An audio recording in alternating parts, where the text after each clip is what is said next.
हरे कृष्णा, राधे राधे। श्री बांके बिहारी जी के चमत्कार। आज 4वीं श्रृंखला है। प्रसंग है एक ही रास्ता। श्री बिहारी जी महाराज की सच्ची भक्ति वही है जिसमें कोई इच्छा कामना ना हो और जो केवल श्री बिहारी जी महाराज की प्रियता के लिए हो। किंतु ऐसी कामना, निरपेक्ष भक्ति कोई बिरला ही कर पाता है। केवल वही जिस पर बिहारी जी महाराज की अहेतु की कृपा हो जाए।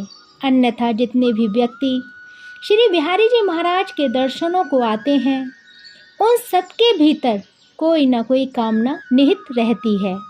कोई बेटे बेटियों की शादी विवाह की इच्छा लेकर आता है, कोई रोजगार नौकरी की तमन्ना लेकर, कोई मुकदमा जीतने की चाह लेकर आता है, तो कोई असाध्य रोग से मुक्ति पाने की कामना लेकर।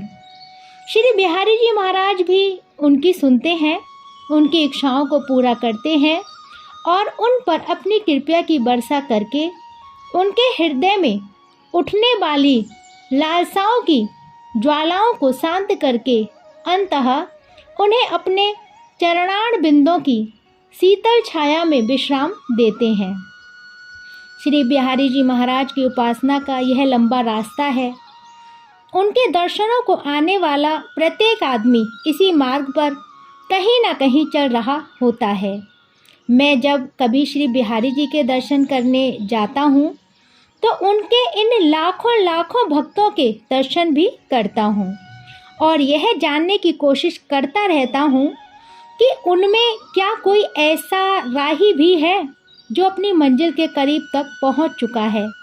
बहुत दिनों तक तो मेरी दृष्टि ऐसे लोगों पर ही पड़ती रही जो संसार का बोझ पीठ पर लादकर ही श्री बिहारी जी महाराज के दर्शनों को आते हैं।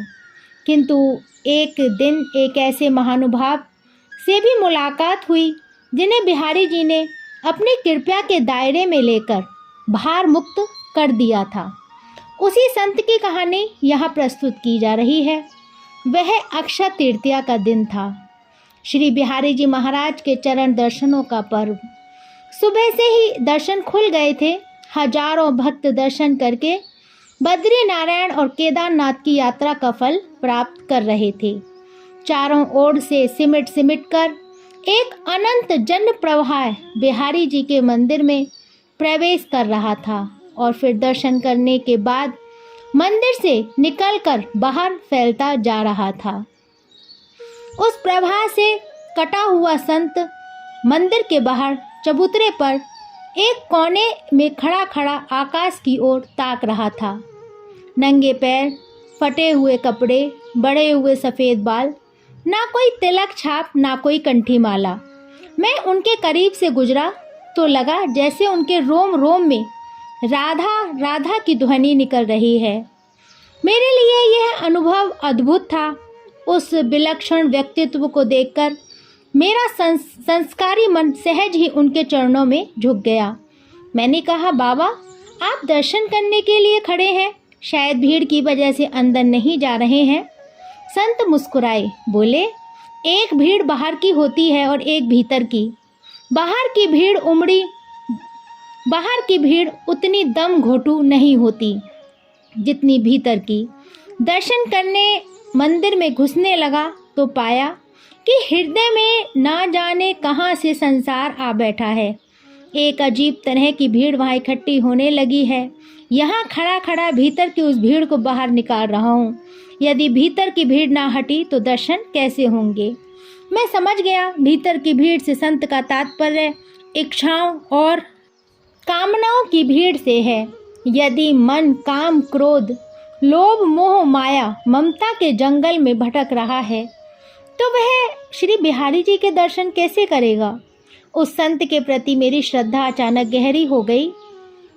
उसके बारे में कुछ विशेष जानने की इच्छा ना मेरे हृदय के संपूर्ण परिवेश को घेर लिया। मैंने अत्यंत विनम्र शब्दों में उनसे पूछा, आपके बारे में कुछ कौतूहल है, कुछ जानने की इच्छा है, क्या बताने की कृपया करेंगे। संत बोले, जिस जीवन के बारे में आप पूछना चाहते हैं अब वह मेरा नहीं रहा है। मैं उस जीवन प्रवाह से छिटक कर अलग सा पड़ा हूँ, इसलिए उस जीवन के बारे में चर्चा करना मेरे किसी काम का नहीं। यदि आप उसको भी उपयोग में लेना चाहते हैं तो मैं तैयार हूँ। संत की बात सुनकर मुझे प्रसन्नता हुई। मैंने कहा, आइए उधर यमुना की ओर चलते हैं, अभी दर्शन बहुत देर तक खुले रहेंगे।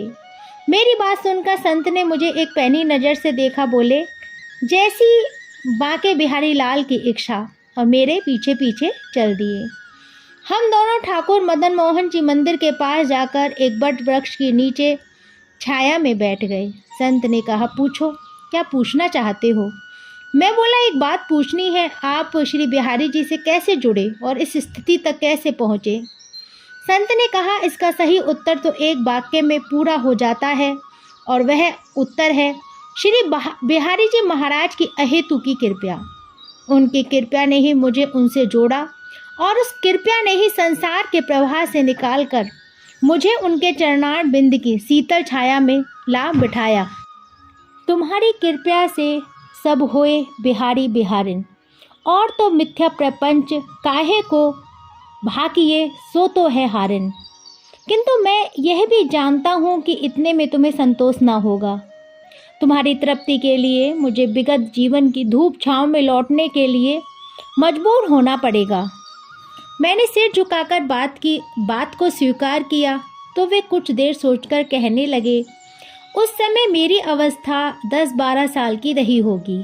मैं गांव में अपने माता पिता के साथ रहता था। अकेली संतान होने के कारण उनकी आसक्ति मुझ में कुछ अधिक ही थी।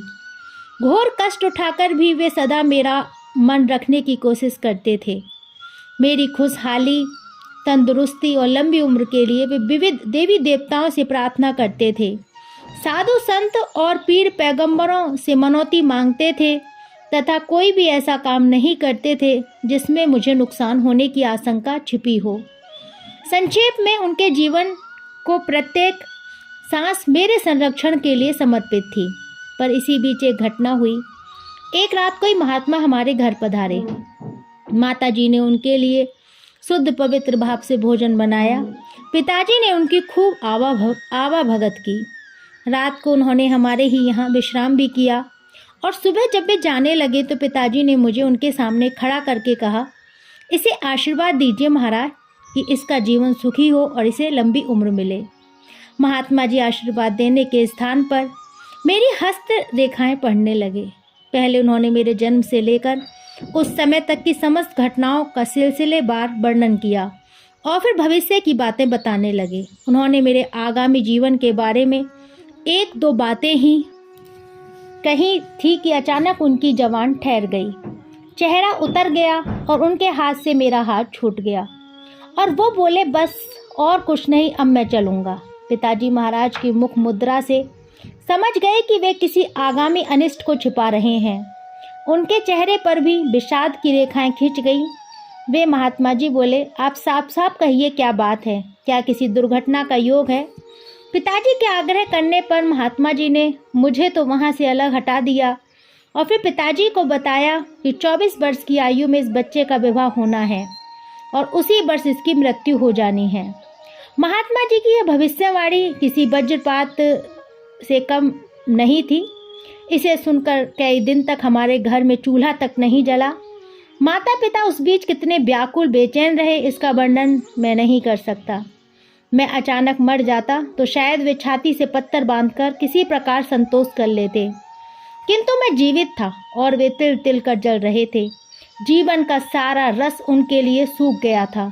इष्ट मित्र और नाते रिश्तेदार उन्हें जितना जितना समझाने की कोशिश करते, उनकी व्यथा उतनी ही गहरी होती जाती। फिर एक दिन प्रभु की प्रेरणा से मैंने ही उनसे कहा, महात्मा जी के कहे अनुसार अभी मेरी 12-13 साल की आयु शेष है। क्या आप चाहते हैं कि मैं अपनी उतनी आयु भी सुख चैन से ना काट कर आपके साथ आज से ही अपनी मौत का मातम मनाता हुआ पल पल घुलता रहूं? यदि आप मुझे प्रसन्न रखना चाहते हैं, मेरा मंगल चाहते हैं, तो इस संबंध में चर्चा करना बिल्कुल बंद कर दीजिए। मेरी बात पिताजी की समझ में तो आई, और वह धीरे धीरे उस भविष्यवाणी को भूलकर दैनिक क्रियाकलापों में लग गए, किंतु मेरी माताजी उस आशंका से ना उबर सकीं और बेचारी भयभीत का शिकार होती रहीं और 1 महीने के अंदर ही चल बसीं।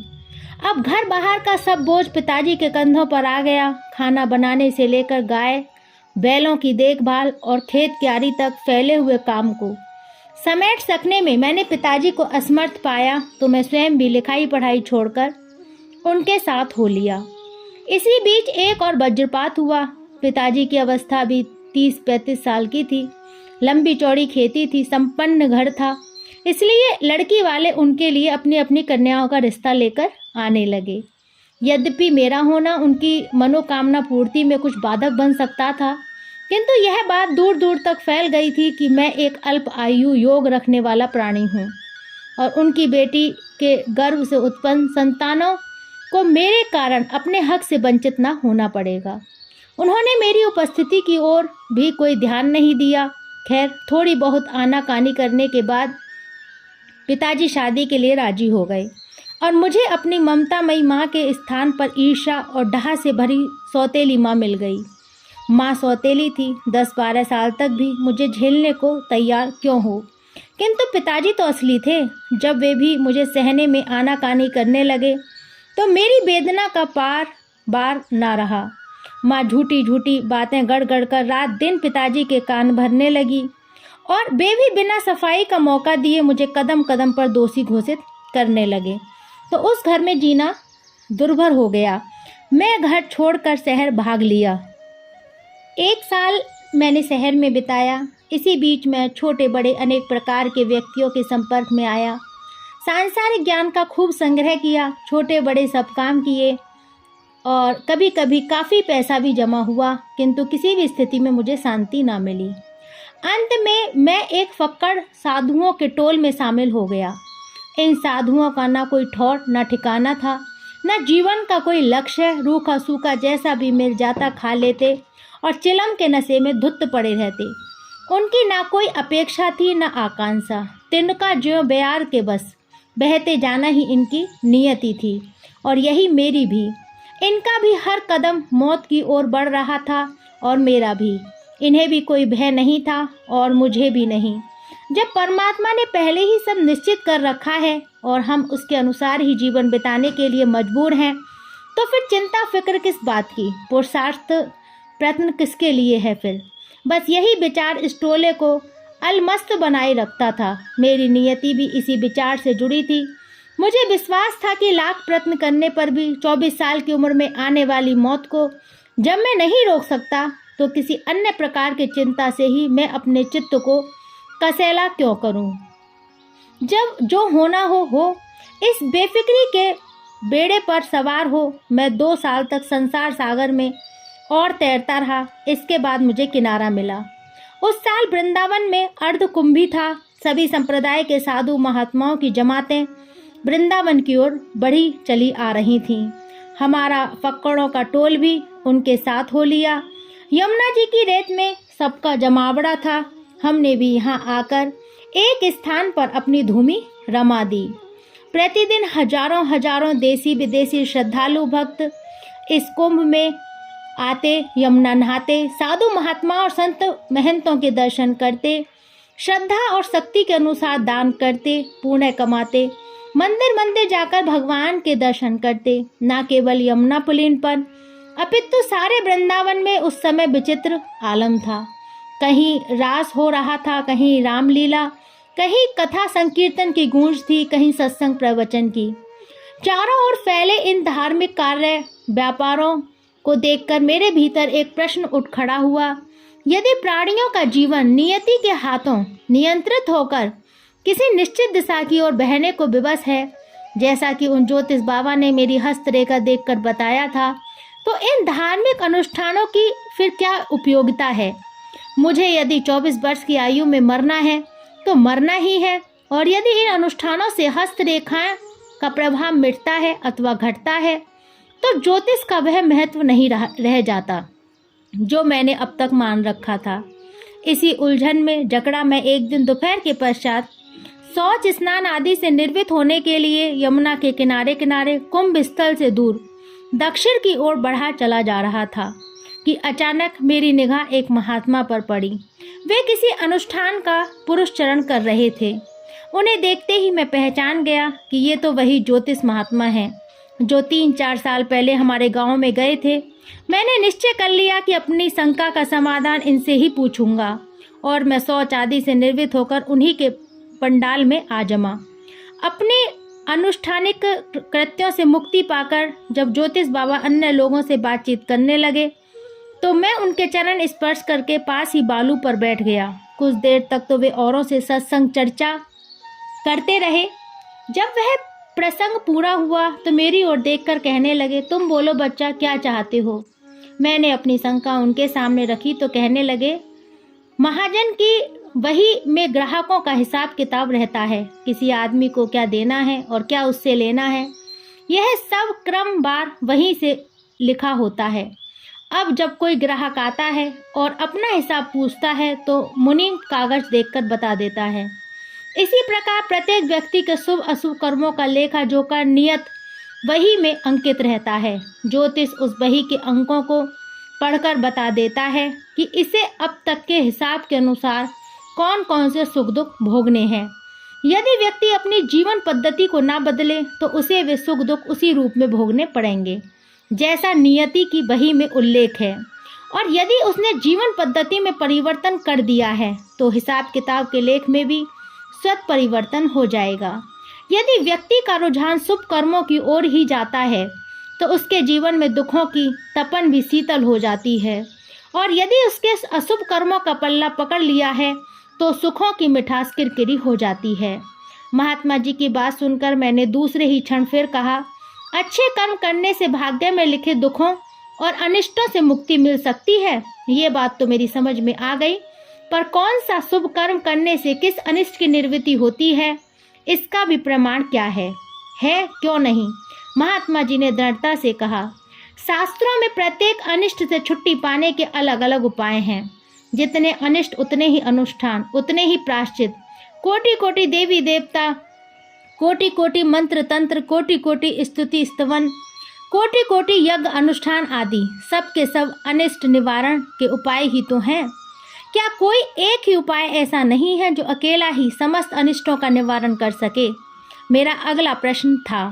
महात्मा जी ने मुझे बड़े गौर से देखा और फिर मुस्कुराकर बोले, ऐसा उपाय भी है, पर यह उपाय महाजन के हाथ में है। महाजन चाहे तो किसी के भी हिसाब किताब का कागज फाड़कर फेंक सकता है। महात्मा जी की यह बात मेरी समझ में कुछ कम आई। मैंने पूछा, महाजन क्यों चाहने लगा कि उसके खातेदार कम हो जाएं? महात्मा जी बोले, महाजन क्यों चाहता है यह तो महाजन ही जाने, परंतु महाजन ऐसा चाहता जरूर है।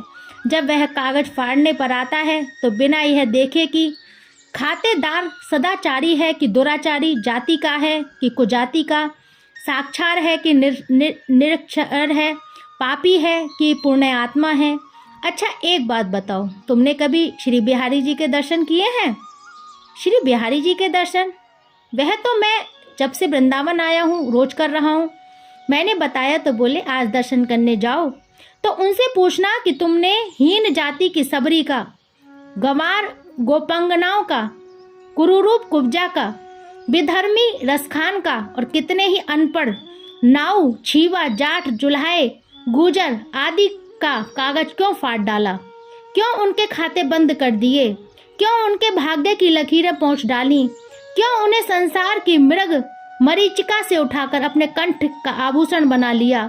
और क्यों कुलीन कर्मकांडी पंडित, भेषधारी, महंत, मठाधीश धन के बल पर सर्वगुण संपन्न बनने वाले पूंजीपति तथा राजमत पान कर स्वयं को परमात्मा समझने वाले राजे महाराजे, जागीरदार, जमींदार आदि अहंकार की शिला के नीचे दबे दबे अपने हिसाब किताब के खातों को और लंबा करते रहे?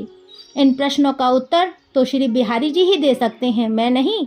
मैं तो संस्कार बस ऐसे रास्तों पर चलने का आदी हो गया हूँ जो घूम फिरकर अनंत संसार के दुख सुखों की धूप छाव में ही आते हैं। और वे फूट फूट कर रोने लगे। उनका रोता देख मेरी आंखें भी सजल हो गईं। मैं महात्मा जी के प्रति कृतार्थ हुआ और वहाँ से चल दिया। मेरे सामने की ओर पश्चिम दिशा में उतरते सूर्य की अरुण रश्मियाँ यमुना की चंचल तरंगों पर नाच रही थीं। दूसरी ओर कुंभ स्थल बिजली के रंग बिरंगे प्रकाशों से जगमगा रहा था। इधर कालिंदी नंदिनी का अनवरत चलने वाला मधुर संगीत था। उधर कितनी ही आड़ी तिरछी स्वर लहरियां वायुमंडल में तैर रही थीं, परंतु मेरी आंखों में नीलमणि की आभा से अभिमंडित श्री बिहारी जी की गौर श्याममयी छवि थिरक रही थी। मेरे कानों में उनकी अमृत वर्षणीय बंसी के मधुर स्वर अनुगुंजित हो रहे थे। मैं लौटकर ना कुंभ स्थल पर जा सका और ना मैंने अपने फक्कड़ साथियों को तलाश किया, बल्कि मैं सीधा यहाँ मंदिर में आया और अपने बिहारी जी के पास इनके सामने खड़ा हुआ तो ये मुस्कुरा रहे थे और मेरी आंखें सावन भादों बनकर बरस रही थीं। अचानक मुझे ऐसा महसूस हुआ कि मैं संज्ञा शून्य होता जा रहा हूँ। कुछ समय के लिए मेरी समस्त चेतना बाहर की दुनिया से कटकर कहीं बहुत भीतर बैठ गई। वहाँ मैंने सुना बिहारी जी कह रहे थे, आज मैंने तेरे सब खाते फाड़ डाले हैं, तेरे भाग्य की लकीरें पहुँच दी हैं। अब तुझे कोई काम अपनी इच्छा से नहीं मेरी इच्छा से करना है। तू आज से मेरा हुआ। अब तू भाग्य चक्र से मुक्त है। शुभ अशुभ कर्म तेरा स्पर्श भी नहीं कर सकते। थोड़ी देर में मेरी चेतना दोबारा लौटी तो मैंने देखा कि मेरे पिताजी मेरा हाथ पकड़े खड़े हैं। सौतेली माताजी भी उनके साथ थीं। मैंने एक झटके से अपना हाथ उनके हाथ से छुड़ा लिया और बोला, अब मैं आपका नहीं रहा, श्री बिहारी जी का हो गया हूँ। उन्होंने अभी अभी मुझे अपना बनाया है। पिताजी ने ममता के बसीभूत हो सहसा मुझे पकड़कर छाती से लगा लिया और आंसुओं से मेरा सिर भिगोने लगे। सौतेली माँ भी मेरे पैरों में पड़कर अपने किए की माफ़ी मांगने लगी। मुझे उनको ऐसा करते देख बड़ा संकोच हुआ। श्री बिहारी जी के दर्शन करना छोड़कर लोग हमारी ओर ही देख रहे थे। मेरा अपना तो श्री बिहारी जी के चरणों में समर्पित हो गया था। मुझे अपने मान अपमान की कोई चिंता ना थी, लेकिन मेरे कारण माता पिता दुनिया के सामने तमाशा बने यह श्री बिहारी जी को मंजूर ना था। मैं उन्हीं की ही प्रेरणा से माता पिता के साथ गांव लौट गया। गांव में रहते हुए मेरी स्थिति एक योगी की सी बनी रही। ना किसी से राग, ना विराग, ना आसक्ति, ना घृणा। जो कुछ होता उसे तटस्थ भाव से देखते रहने की आदत मुझे श्री बिहारी लाल ने कृपया करके प्रदान कर दी थी। अपनी प्रेरणा से ना मैं कुछ काम करता था, ना कोई योजना बनाता था। नदी का बहता हुआ जल जैसे किनारों पर बने घाटों पर स्पर्श करता हुआ भी उनमें आसक्त नहीं होता, वैसी ही स्थिति मेरी हो गई। कोई भी व्यक्ति मेरा अपना नहीं रह गया था और ना कोई पराया ही था। श्री बिहारी लाल की कृपा से मेरे भीतर जो समतत्व वृद्धि उदित हुई, उसने मेरे सामने से सारे भेद मिटा दिए। सब और सब में मुझे अपने श्री बिहारी लाल के अलावा और कुछ दिखाई नहीं देता था। माता पिता ने मुझे खूब समझाया। संसार में तरक्की करने के अनेक प्रपंच उन्होंने मुझे सिखाने चाहे, किंतु जब मैं छल छदम और माया ममता के स्वार्थ से भरे ये पाठ न सीख सका तो पिताजी ने समझ लिया कि अब यह हमारे काम का नहीं रहा और एक दिन उन्होंने मुझे घर से निकाल दिया। इसके बाद ना कोई गांव मुझे झेलने को तैयार हुआ, ना कोई धर्म, ना कोई जाति और ना कोई संप्रदाय। सब चाहते थे कि मैं उनके द्वारा बनाए दायरों में बंद रहूं, किंतु ऐसा कर पाना मेरे बस की बात ना थी। इसलिए सबने मुझे तिलांजलि दे दी। आज मेरी सब सीमाएं मिट गई हैं। मैं असीम से जुड़ गया हूँ। अब मेरा आदर्श कोई ऐसा महापुरुष नहीं है जो किसी खास धर्म, खास जाति, खास वर्ग या खास मानव समुदाय की खुशहाली का कायल हो। मेरा आदर्श है सूर्य, मेरा आदर्श है चंद्रमा, मेरा आदर्श है पवन और मेरा आदर्श है आसमान। मेरा आदर्श है मेघ, क्योंकि इनकी संपत्तियां किसी विशिष्ट के लिए नहीं है, समिष्ट के लिए हैं। इनके कार्य किसी व्यक्ति विशेष या समूह विशेष की इच्छा से प्रेरित नहीं है, बल्कि निस्सीम विराट के प्रेम से संचालित हैं। इतना कहने के पश्चात वे संत कुछ देर के लिए रुके, फिर मेरे कंधे पर हाथ रखकर मुस्कुराते हुए कहने लगे, आप तो स्वामी श्री हरदास जी के वंशज हैं। स्वामी श्री हरदास जी महाराज उसी विराट प्रेम के प्रतिनिधि हैं, जिसकी एक मुस्कान पर सारा ब्रह्मांड अनादिकाल से उन्मत्त होकर झूम रहा है तथा इसी प्रकार अनंत अनंत कालों तक झूमता रहेगा। यदि उन स्वामी श्री हरदास जी की कृपा से श्री बिहारी जी महाराज कभी आप पर प्रसन्न होकर कुछ मांगने को कहें तो उनसे विषय सुख, स्वर्ग या मुक्ति जैसी किसी तंबू की छाया न मांग लेना। बल्कि उनसे प्रार्थना करना कि मुझे उस केंद्र स्थल पर ले जाकर खड़ा कर दीजिए जहाँ छोटी बड़ी सब पगडंडियाँ मिलकर और फिर एक ही रास्ते के रूप में तब्दील होकर आपकी नित्य बिहार स्थली श्री निधिवन राज की ओर आगे बढ़ती है। फिर थोड़ी देर ठहरकर बोले, अब बाहर भीतर की भीड़ छट गई। मेरे श्री बांके बिहारी लाल मुझे बुला रहे हैं, मैं जा रहा हूँ। और फिर बिना मेरी ओर देखे उठकर चल दिए। मैं तब से ही उस क्षण की प्रतीक्षा में था जब श्री स्वामी हरदास जी महाराज की कृपा से श्री बिहारी जी महाराज मुझसे कुछ मांगने को कहें और मैं उनसे प्रार्थना करूं कि मुझे इन तमाम पगडंडियों से परे उस अद्वितीय प्रेम मार्ग पर पहुंचा दीजिए, जहां ना तो नागफनियों के जंगल हमारी गति को रोकते हैं, ना रेगिस्तानी बवंडर हमारी आंखों को अंधा बनाते हैं, और जो बिना किसी घुमाव फिराव के सीधा हमें आपके पास तक पहुंचाते हैं। अब तो वो भक्त केवल यही गुनगुनाते रहते हैं, सांसों की माला पे सिमरूं मैं तेरा नाम, सांसों की माला पे सिमरूं मैं तेरा नाम, अपने मन की मैं जानूं पी के मन की राम, सांसों की माला पे सिमरूं मैं पी का नाम। राधा राधा रटते रटते छोड़ो ब्रज में प्राण, सांसों की माला पे सिमरूं मैं तेरा नाम। ऐसे हैं हमारे श्री बांके बिहारी जी। अगली श्रृंखला में मैं आपके साथ फिर उपस्थित होंगी। जब तक के लिए हरे कृष्णा, राधे राधे।